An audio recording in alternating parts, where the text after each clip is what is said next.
So this demonstration shows how the dynamic pricing accelerator actually works. It's based on Spotfire and streaming, and I'm going to go ahead and start a feed simulation here that'll allow us to stream in some quote requests into the system, and we'll see the outcome of that in real time on some live dashboards.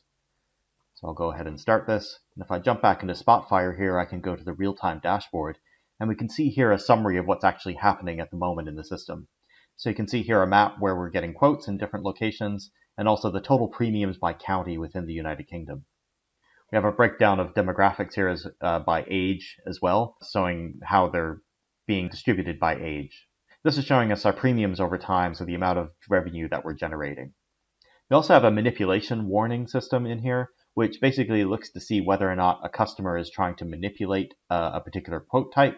So it will examine IP addresses and make sure that that person hasn't tried to change certain details of the quote, for example, changing their age or their location. On the second live dashboard, we can see an indication of the renewal prediction probability density, both as a raw graph, and it also shows us as a win-loss.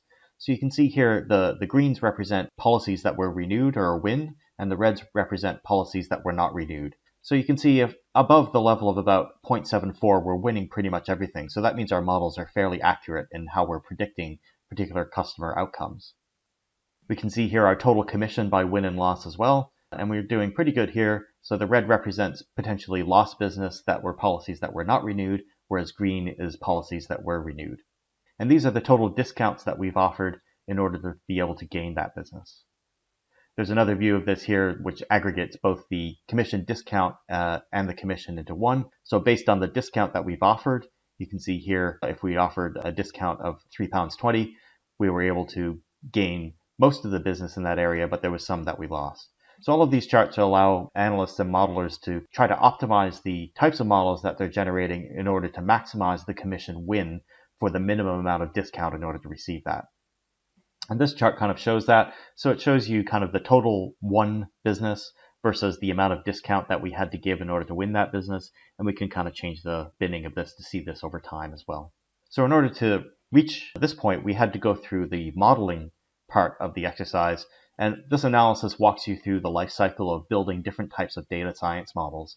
It starts with the raw historical data set that you would have, which would be mostly demographics related along with the customer purchase history. And what we're trying to do is predict whether or not they're going to renew their policy. We can do some data exploration here, and by looking at the different parameters that we have available, we can see the spread of the data and kind of what it looks like in context with other fields.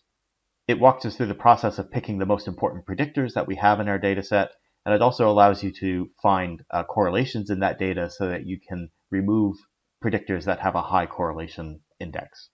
Once we've done this, it walks us through the steps of generating about 5 different model types, and you can see here we have a ROC curve, which shows the comparison of the models to one another. They're all mostly about the same, and of course with this chart what we want to do is move these lines as close as possible to this point here. So they're all mostly the same, and the one at the top is probably the best of those, and that's logistic regression.